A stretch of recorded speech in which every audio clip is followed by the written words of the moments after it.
Okay, well, it's 4 o'clock, so we're going to go ahead and start.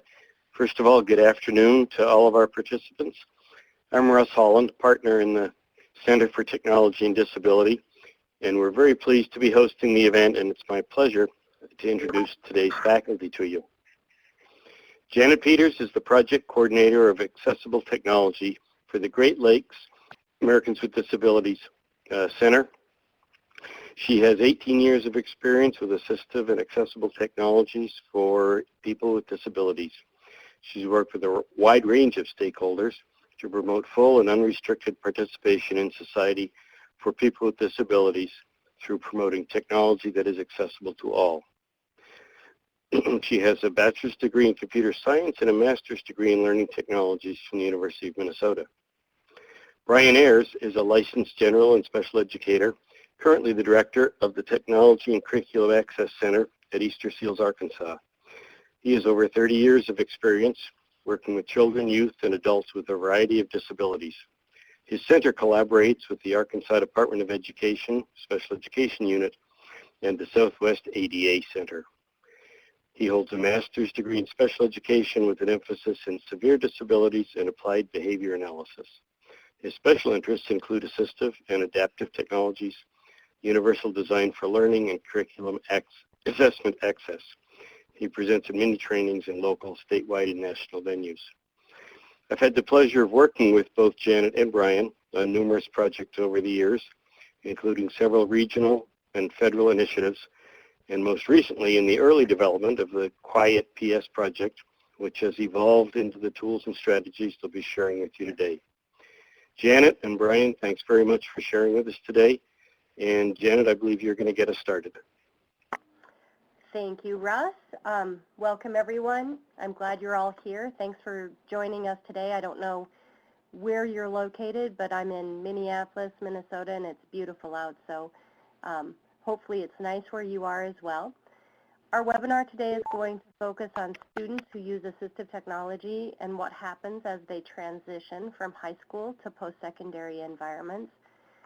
We know that this period of transition from high school to adult life already gets special attention in the IEP process, and that many states have extensive guidance for that transition process. But even with this special a focus, we feel assistive technology can sometimes be overlooked. Our session today, we will be talking about some key points to remember about assistive technology during this process. Our session, we have about 1 hour together, and in that time we hope to cover some of the key factors to consider when students who use assistive technology or who could benefit, even if they're not currently using assistive technology, as they transition from high school to post-secondary life. Bryan and I have been working on this project for a long time, since 2009. Called the Quality Indicators for Assistive Technology in Post-Secondary Education. This project is sponsored by the Great Lakes ADA Center and the Southwest ADA Center. Both of those centers are part of the ADA National Network. Today we hope to share with you the research we have on the topic and demonstrate the QIAT-PS student tool, which is available for you to use for free. And finally, before the end of the day, we will talk about questions that we want to discuss in this week's forum, and we hope that this webinar is just really a kicking off or starting point for that conversation about this important topic. But before we jump in and get going with the content of the day, we would like to take a little poll so that you can tell us about yourself and who you are as a webinar participant today. And I think Anna Marie will do the poll for us.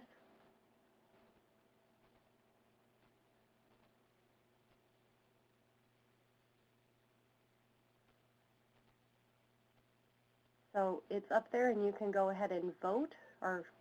Go ahead and put in your answer of who you are, so Bryan and I can see who's participating.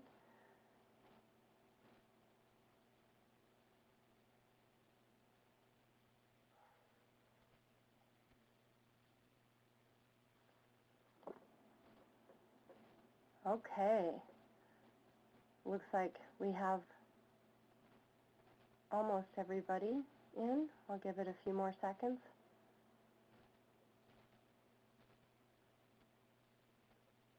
Good. Thank you. Thank you for sharing. Looks like we have a lot of assistive technology specialists in the room, which is great. Some service providers, we don't know who you all are, but that's good too. I think it's great to have a good audience mix, such as yourself. And even in the large categories like AT specialists, there's a lot of diverse, unique perspectives you all bring to the topic. So thank you. I will end that. I don't know how to do that. There we go. So it looks like this topic might be really relevant for those of you working in the AT teams that have students in transition. We know that transition services, by law, must be included in the IEPs when a student reaches the age 16. That's the federal law. Some states have a younger date to start transition services, and I think most states would allow younger starting of the transition process if the IEP team deems that appropriate. The transition services are a coordinated set of activities that promote movement from school to post-school activities, such as post-secondary education. The coordinated set of activities are based on the individual student's needs, and it takes into account his or her preferences or interests. Ideally, the student is not only sorry about that. Ideally, the student is not only a participant in this process, but takes the lead. The plan encourages the coordinated efforts and appropriate coordinating the efforts for all agencies and specifies who's responsible in that process. So that's just the general transition planning. There's a lot going on in that process. But if assistive technology is involved, there is some special issues to consider. In the post-secondary, the academic workload usually increases significantly, so the team should consider the current AT supports that student has. And in that discussion, they need to decide if, or have a conversation if that will change in the post-secondary environment.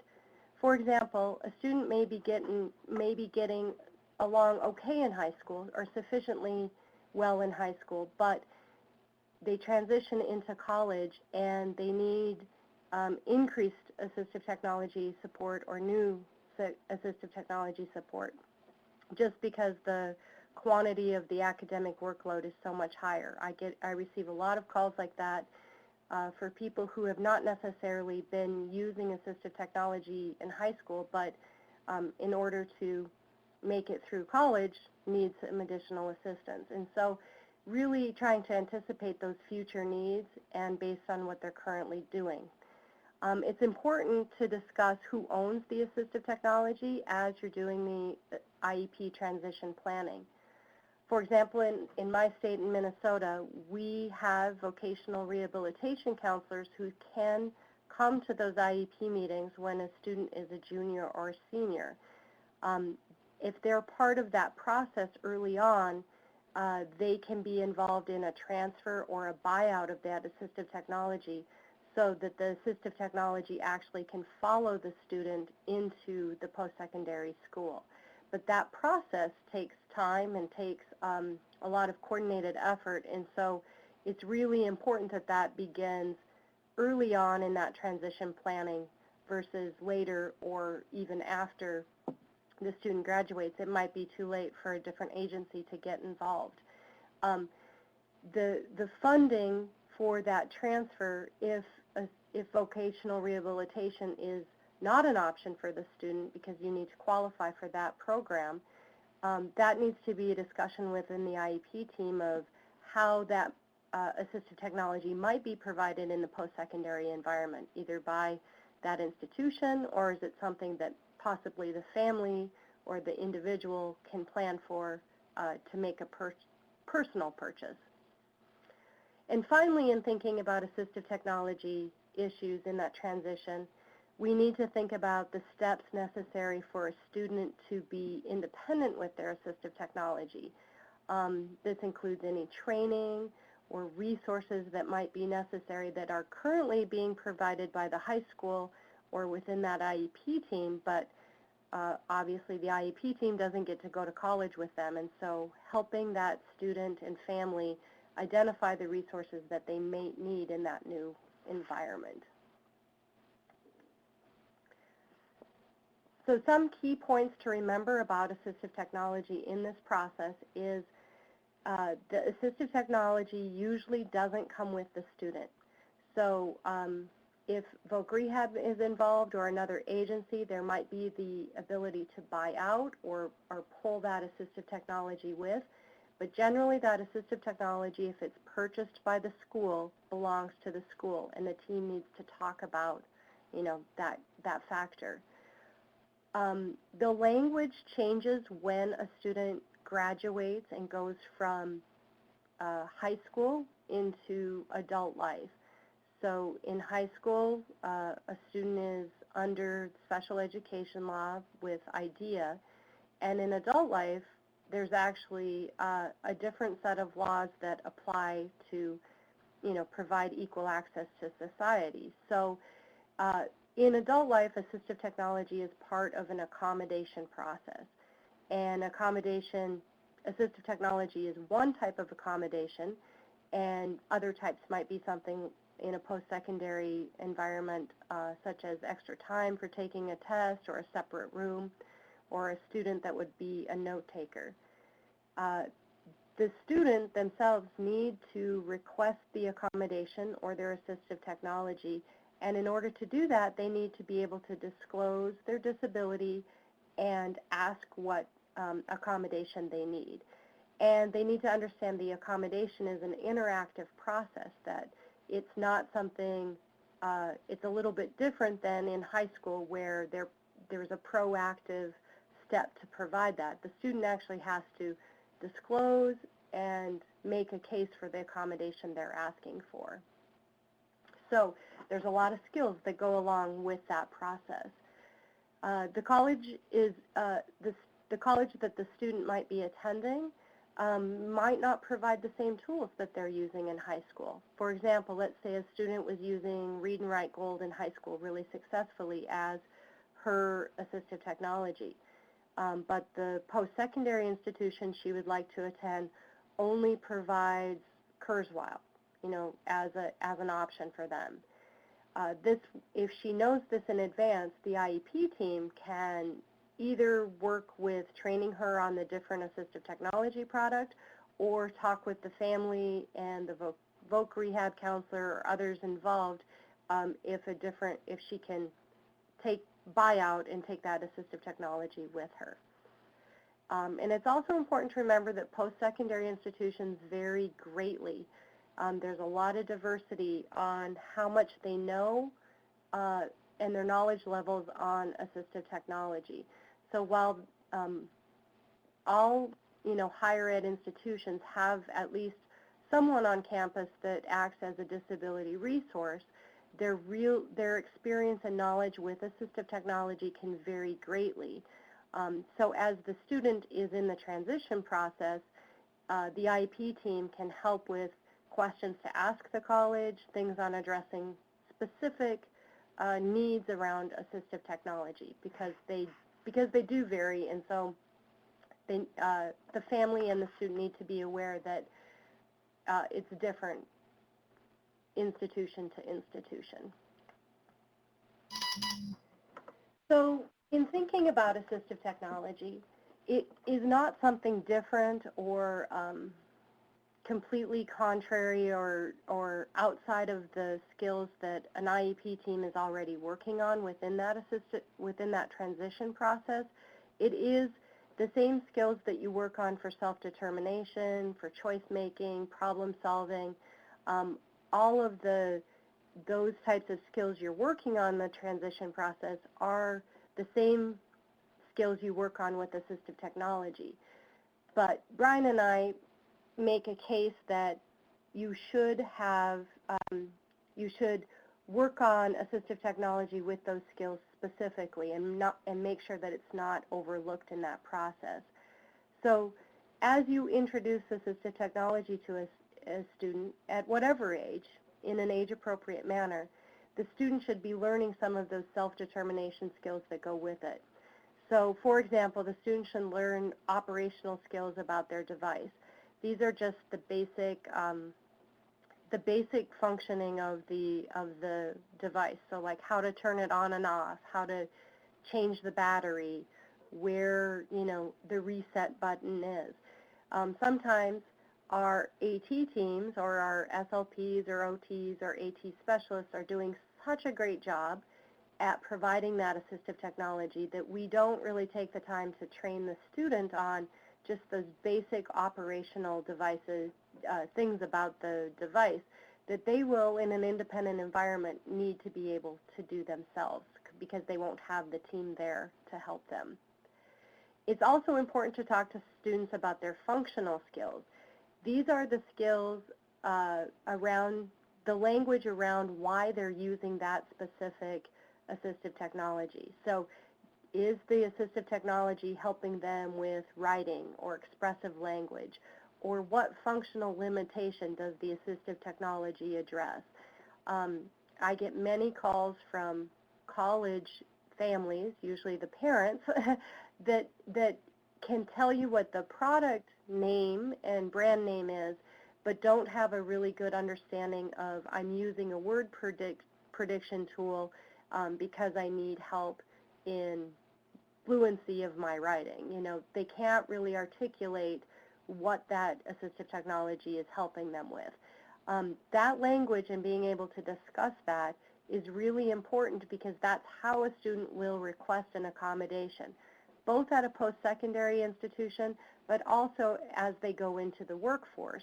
Being able to articulate what the AT does in a functional manner is how they will request the accommodation. So that needs to be part of that transition process so that a student is knowledgeable about the functional need of their AT and can talk about it both in specific brand name but also in general category to help with that accommodation process. And then finally, assistive technology in an independent setting such as college needs to be used strategically by the person who's using it. A good example of this is if someone uses voice to text as a dictation, how they do their writing, not all environments are appropriate for that. Possibly the library as a quiet space might not be the best place to use your assistive technology. That's a pretty extreme example that seems obvious, but there are times when the assistive technology, a student has to make some strategic decisions when to use it and when to use a backup or an alternative plan. And then speaking of backups, this is part of those strategic skills. A student should really have the self-management skills to know how to either replace their AT, get support, or what their backup plan is, because technology is technology, and if they need that technology, they should be aware of what the backup is if a big test is coming due or a big reading assignment. So these are all very specific skills that fit in with those self-determination skills a student would be working on within the transition plan, but that are specific to assistive technology and really do need to be addressed very, very directly. So the QIAT-PS project is one resource in that endeavor for assistive technology skills. The QIAT-PS project was modeled after the Quality Indicators for Assistive Technology project in K-12. Many of you may be familiar with their work. They had, it's a group of grassroots collaborative, and they developed quality indicators for assistive technology to improve service delivery way back when assistive technology was first introduced as a criteria into the IEP process. They have 8 areas, including a focus on transition. Bryan and I have both been involved in the QIAT K-12 project, and we really, as people working with adults, saw the importance of this type of tool that they had developed. We thought that that would be a really good integration and way to measure assistive technology service delivery in college, in the college life. So we've developed a website. The URL is up there, QIAT-PS.org, and we will be demonstrating some of the tools today from that, the student tool. I do want to say that the QIAT-PS project is a collaborative project. It's based heavily on the work with the K-12 QIAT project, but we also held many national meetings, and Russ mentioned this. He was involved in the beginning with us and really one of the thought leaders on thinking about the indicators in an adult environment. So we solicited feedback from professionals in the field nationally. We do work in partnership with the Association on Higher Education and Disability AHEAD, who has worked with us on some of the pieces of our tools. And we do ongoing data collection through a survey and through a pilot data collection project we're doing. I wanted to share a little bit of the data we have recently collected. This is a survey that we have distributed nationally to college students with disabilities about their assistive technology use. This is the second round of our survey. The first round of the survey was in 2009, and so I will kind of compare some of the data. There's some interesting things that we'd like to share with you. This question that you're looking at right here asked, in which of the following school environments have you used assistive technology? And it's a little bit hard to see, but we have 80% using it in post-secondary, 54% in high school, 35% in middle school, 22% in kindergarten, elementary, and birth to preschool 11%. And this mirrors what we had in the 2009 data as well, and it mirrors our anecdotal data of AT being really heavily used in that post-secondary environment, sometimes for the very first time. We have some open-ended questions, and people share with us that the workload just increases so much in post-secondary environments in college that, where mom or dad used to read a difficult passage to a student, now they really have to do things independently, and just the workload is so much higher that they're relying on assistive technology more. Again, this tells us that it's really important that we have some of that assistive technology skills, the skills a student would need kind of going into the post-secondary environment. In this slide, this is in answer to the question of how important has access to assistive technology been for you in regard to your ability to complete tasks successfully and independently. So we have 59% saying very important and 31% saying somewhat important. So that's over 90% in the important category and only 5% saying not at all important. So assistive technology continues to be a factor that students who are in post-secondary being successful identify as part of how they're able to do their work successfully and independently. The graph that you're seeing right now shows that students were able to keep, this is about students who are able to keep their assistive technology from high school into the post-secondary environment. So in other words, were they able to use voc rehab or a personal purchase to continue with that? And so we see that 30% are able to keep that. So the no is, were you, the question is worded funny. So were you, when you entered post-secondary school, was it necessary for you to make a change? So no, means you've got to keep your assistive technology. In 2009, that was 20%, so we are seeing some increase in the technology transfer for students into post-secondary, which I think is a good thing, because we want to see more seamless integration of assistive technology from high school into the post-secondary environment. The survey that this data is from, there's probably 15 questions, and the results can be found. It's open until May, and after that point we will put the results of the survey on our website with the 2009 results that are there right now. We're asking for your help. It would be great if you could get the word out and help us distribute this survey. Any post-secondary student with disabilities can take the survey and give us that feedback. And of course, the wider the audience, the better the data we get. So please help us distribute that.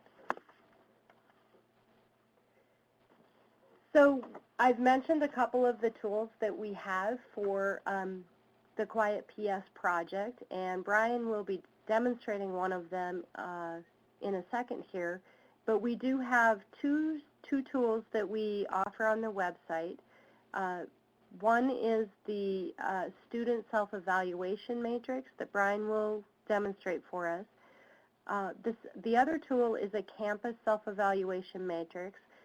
And the idea with the campus self-evaluation matrix is really a systems-wide tool that campuses can use to measure their assistive technology quality in their service delivery. So there are 5 quality indicator areas in that tool and 5 actual quality indicators in each area.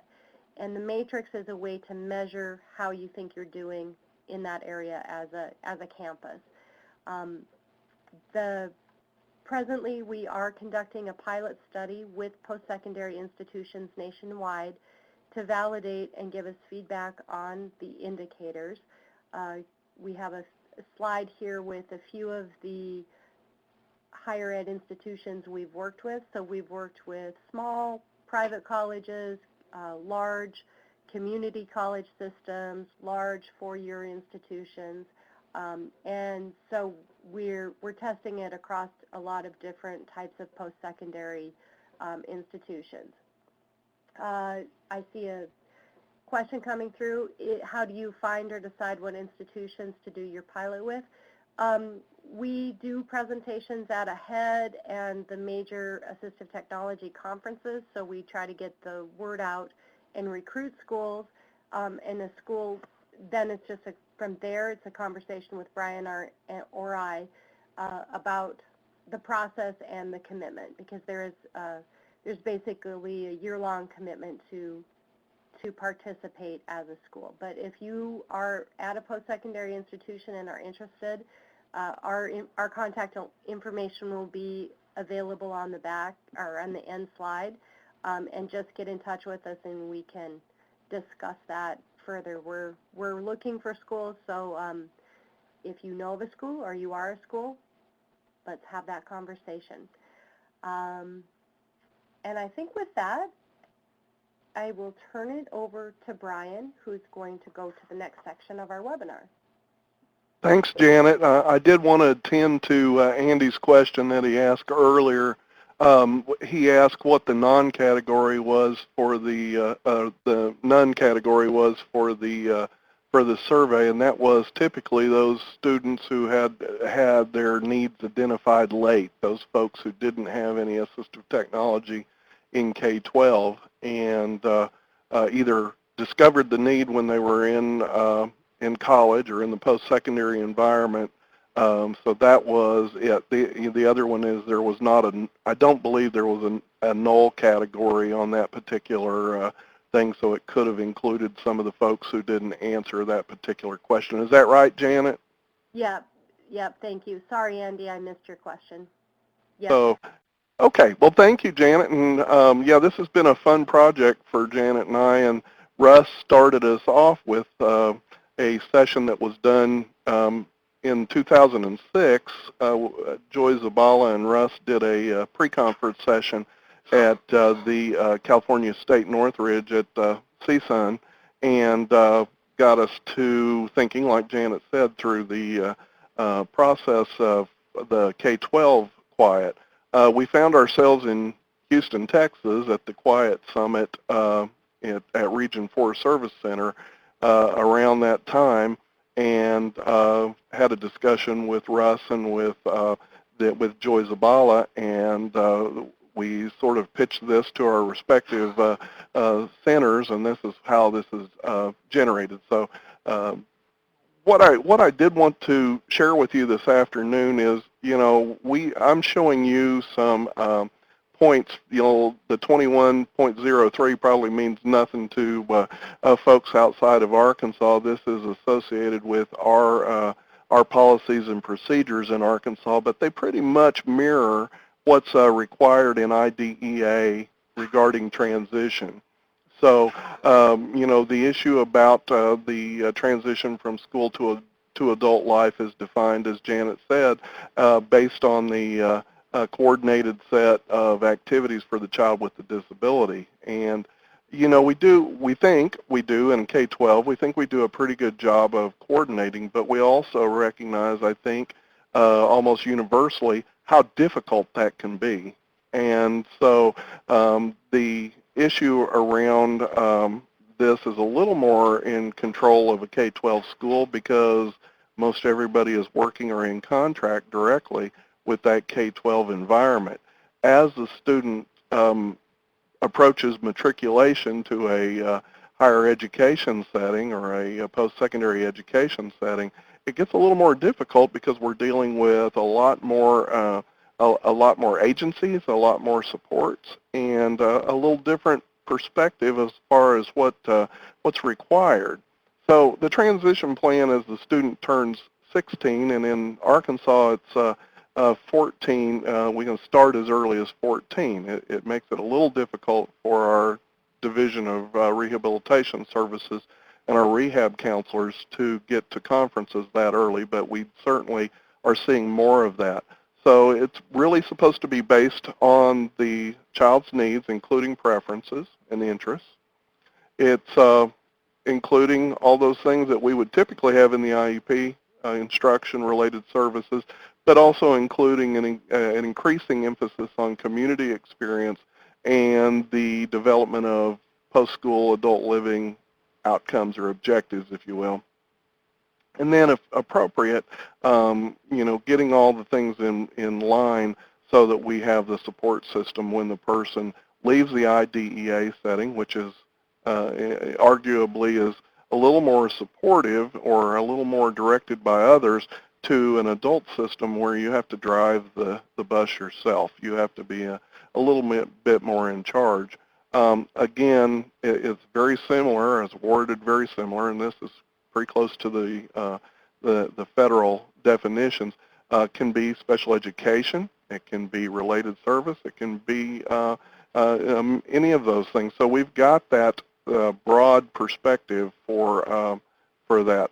And the content of the IEP needs to include measurable post-secondary education goals, and including independent living skills and additional services or supports of study or courses of study that would assist the student in being more in self-determining and being a good self-advocate. In Arkansas, as is in some states, we have this thing about state law and students that are incarcerated in adult prisons. Probably in some of your states you have that thing. We also have, the transfer of rights, who needs to be participating in the meetings, and agency responsibilities. And one of the things that we have found to be really, really effective is our transition cadres in Arkansas have worked tirelessly. That's led by something called Arkansas Transition Services, and we have 7 statewide consultants that do that. And when we look at the student self-evaluation matrix in just a little bit, will be talking about how they used that in one of their college-bound experiences. So we'll hit that in just a little bit. Here is from OSEP and from our Section 1400, you know, the effective transition services to promote employment or education are one of those kind of power indicators in the area of our outcomes measurement for K-12. And one of the things that became clear when we did the first survey is that, you know, when you go to another setting and the first time that you ever heard that you might benefit from assistive technology is when you matriculated to that setting, we're probably leaving a gap that we could have been and should have been serving in that K-12 environment.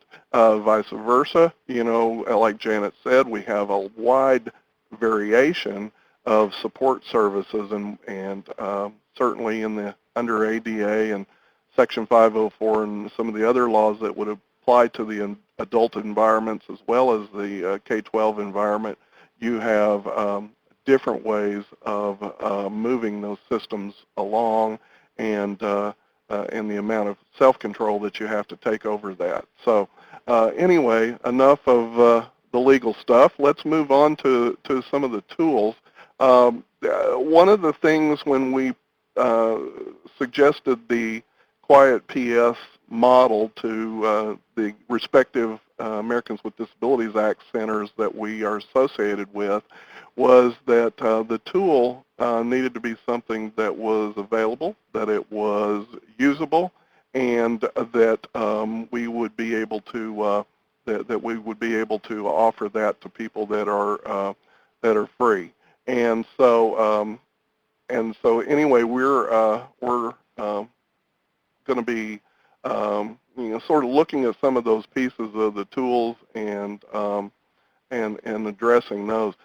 This is the landing page, if you will, for our website, QIAT-PS.org, and we've got a history of how it originated and some other things that you're welcome to take advantage of at your leisure. One of the things that you may notice is that on the right upper corner of the screenshot that you see, you've got a login and the username and password. This is important, but it's not absolutely necessary. But if you are going to come back to your work that you're doing with any of the tools, or if you're going to participate in any of the data collection, it's really helpful sometimes to be able to get your information sent back to you in either a tabular format or in a file, a spreadsheet type file. And so that's the reason that we added that. And it was not present in our first iteration of this website. Like Janet explained earlier, we have a number of tools in there, including some links on how to use the campus tool, because a lot of the information that's been done in this particular project has been on the campus tool. It's been used, the student evaluation matrix has been used, but it hasn't been analyzed to the extent that the campus evaluation tool has been done. So anyway, like we said, we're still in the process of that and expect to be another year on that particular project. The student evaluation matrix has a few indicator areas, and one is, and you'll see in the scale as we transition from the slides, we're going to attempt to share a desktop, and you'll see that you have a Likert scale, with 1 being a less promising practice to 5 being the more promising practice. With your login, you are able to generate an account that will allow you to get a return email with your results in a tabular bulleted format, or you can get it in you can choose to get it in a CSV file so that you can produce it in a spreadsheet type document. And this is pretty much our only way for you to have your work saved so that you can return and finish it later. So that's a really good idea. It was one that was generated by users of the first iteration of the website too. This is just kind of an example of the information from the self-evaluation results. This is many things, but it's not intended to be something that's a rating of how the school is doing or the student is doing. It's a self-evaluation tool. So the more people that do it from their perspective, the more consensus building that you can get. And so we're looking at trying to use it in that kind of a context. As we'll switch here shortly, but as you can see, this is what the self-evaluation matrices look like when you go into those. And shortly, we will we'll go to that. The URL is QIAT-PS.org, and we'll have that for you several times here.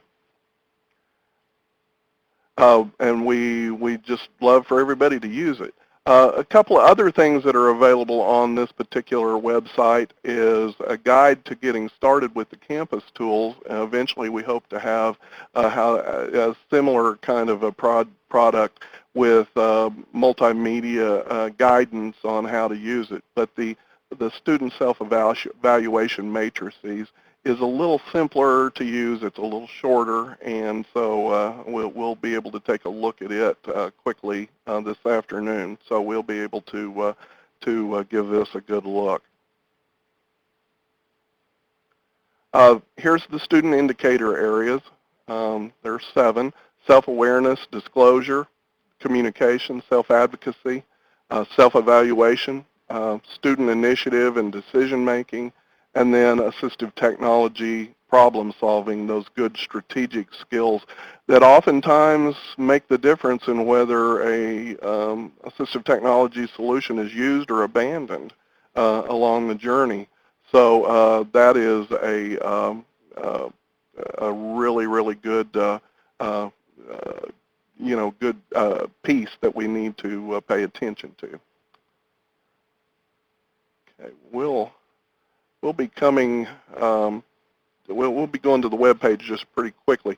But, there are a number of scenarios that could happen. The student could be a proficient user of assistive technology. They could be, a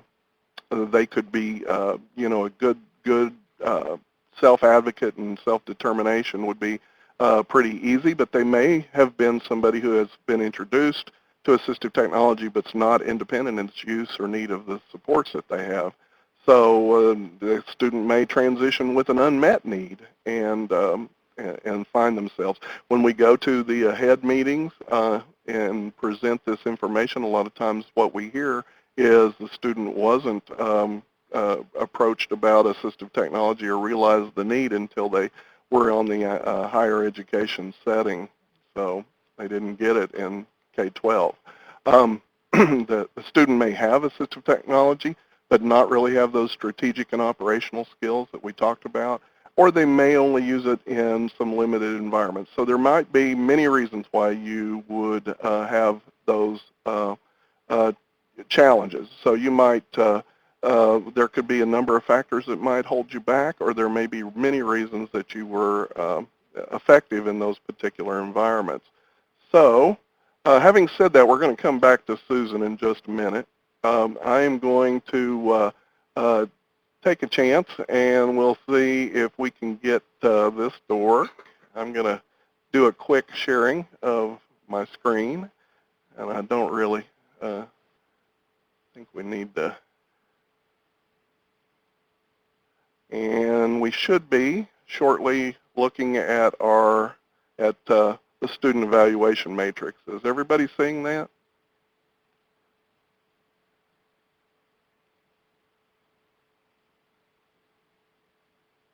Janet, are you, did we make the transition? It's still spinning. Okay. So it looks like it's going there, but we're waiting. All righty. Well, in the meantime, we'll just talk just a little bit about the about the tools.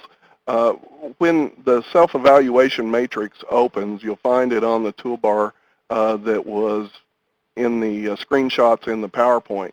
You'll have 4 options. You'll have a guide to getting started, the campus self-evaluation matrix, and the student self-evaluation matrix, and then reports. And the reports explain how to generate your report in whichever format you choose. All right, and we're going to attempt to show our options, although mine is, yeah. Okay. How about now? Are we make that make that transition? Nope. Still looks like it's loading.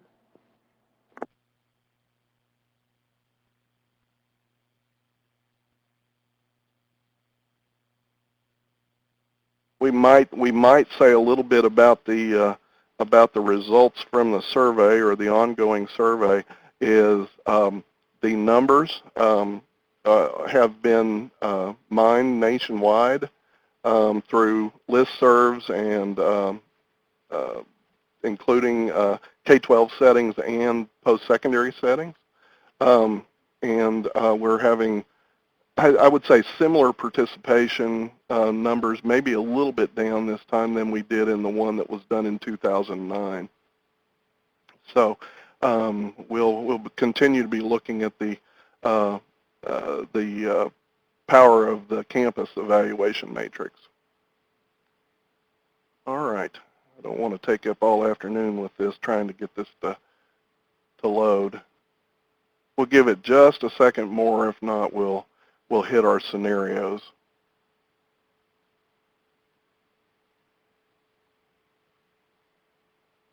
All right.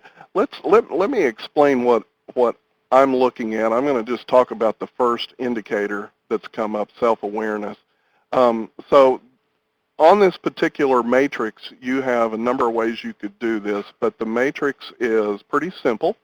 It's constructed with the question and a slider bar, and then you can hide or show the 5 options on the Likert scale. And so on the far side, or the 1, if you will, the less promising practice, we have the student being unaware or misinformed about the impact of their disability, for instance. And then on the far end of that particular scale, the student has an accurate and clear sense of their goals, abilities, and needed assistive technology, knows how to request and to require them. And then in between, we have the level of support that the student is demonstrating in that particular area.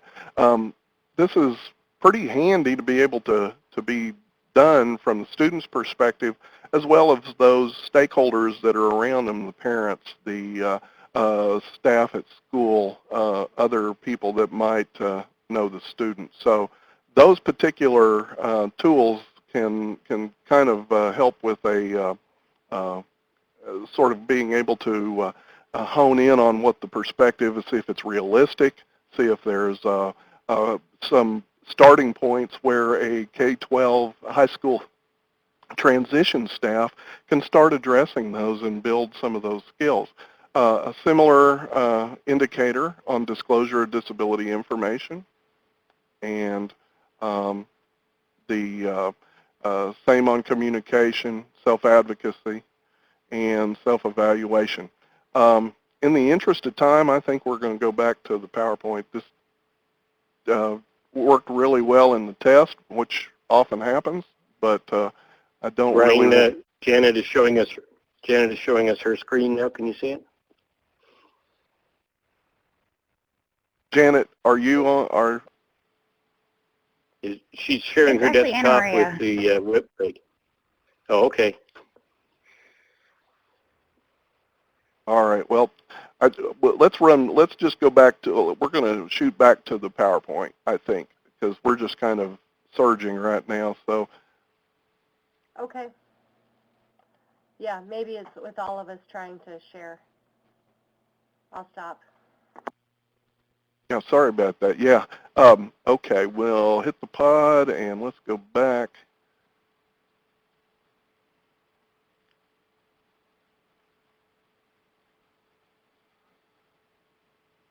All right. And Marie, I think we lost Janet in that transition.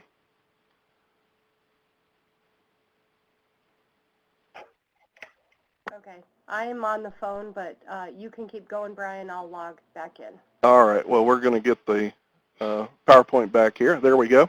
All right. So we would invite you to go ahead and look at that on your own. It's a pretty easy to use tool, and we'd encourage you to, we'd love for you to get an account, but if you'd just like to anonymously play with it, it's there for free, and we want you to use it. And encourage your higher ed colleagues. I know we have a few folks from higher ed. We have a lot of disability services offices using it more than are participating in our study. So anyway, here we go. We should be back up. Want to talk about a couple of case studies using this particular tool. Susan, for instance, is first. Susan's a 17-year-old. She has cerebral palsy and uses a communication device to communicate. She's had it since she was 12. She's considered proficient by those that work with her in using it. She relies on some paraprofessional help at school to assist her with management of her books and educational materials, and has assistance with activities of daily living. She began her transition plan at age 16 with her IEP team. She's been a participant, though, in her IEP meetings since the age of 13 or 14, so she's been coming to her meetings earlier, so she started in that student-led IEP team movement pretty early. She wants to go to college, and she wants to major in writing journalism.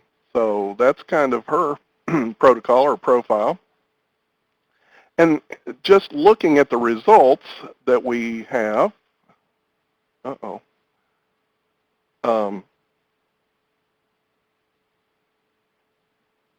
from our self-evaluation, here's what Susan's information indicated. That obviously you see here that it's pretty high rating, 4, 5, and 4 on self-awareness, disclosure, and communication. So she's a pretty capable young lady. However, you'll see on the bottom part of the matrix, Susan's level rating in self-advocacy, her confidence, and her ability to take the lead in her self-advocacy. She's not confident in that area yet and still feels that she needs to help when she looks at self-evaluating and problem solving and those type of things. So when we've got the results from the matrix, what could we do with it? Now, recognize that we might have more than one person being interactive with this. Well, let's just kind of think about a quick brainstorm. These are things that we've done suggesting that might be possibilities. We, as an IEP team, might include professional development for her and other support people concerning her AT or support needs. We might investigate, compare and investigate supports that different universities offer. We also might consider some kind of assertiveness training or quick links for her to be able to follow up with other, for her support numbers, emails, websites, and other resources. Other agency linkages and family and friend supports that she can build on and branch out. So, and you could take this a long ways, and we would, we're thinking that we would like to do that. Anyway, we will be able to do that. Let's see. Okay, and then we'll kind of finish up with Eli. Eli's a 16-year-old, has a specific learning disability. He will be, let's see, he wants to go to a local community college, he thinks. He's been using a tablet for the past couple of years to produce his written products. And his grades aren't real good at school, but staff and family all think he's capable. And that he just needs to kind of buckle down and try a little bit harder. He has 45 minutes daily on his IEP right now to work on his reading and writing in traditional resource room, and he's never attended his own IEP meetings. So here is Eli's self-evaluation matrix. You see he was fairly realistic, it looks like to us, that the disclosure and self-awareness and communication are not as well developed as Susan's, for instance. And then he felt on self-advocacy and self-evaluation and decision-making that he needed a little more help. So what can we do? We can, again, think about what kinds of things that we might do with this. Exploration of technologies and what colleges offer. Training, law training might be useful for this particular student. Practice in effective communication skills, training and practice in self-advocacy, and trials with additional technologies. Examples might be text-to-speech or speech-to-text.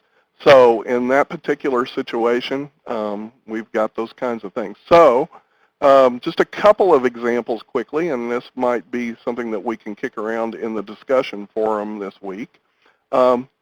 We'll kind of close by previewing a little bit this afternoon about some questions that we'd like to ponder a little bit for the transition threads of our discussions. I'll just let you look at these a second as I review them. For instance, what does it take for an IEP team and student who uses or needs assistive technology to mutually assess that person's capability or capacity and exchange ideas effectively? Also, what are some suggestions for a student who uses assistive technology to sort of expand or build their network of supports? And what are some strategies or techniques that can be used to teach good habits and impose collaboration? You know, doesn't really work well in the adult world. So how can we teach concept of collaboration to students? So how can that be done for younger students? So we have a lot of questions and a lot of comments. So I think at this point we're running quickly down on time. Let's open this up for questions if we can. I know that Anne-Marie and several people have been answering some of those, but if you have any, let's go ahead and post them up.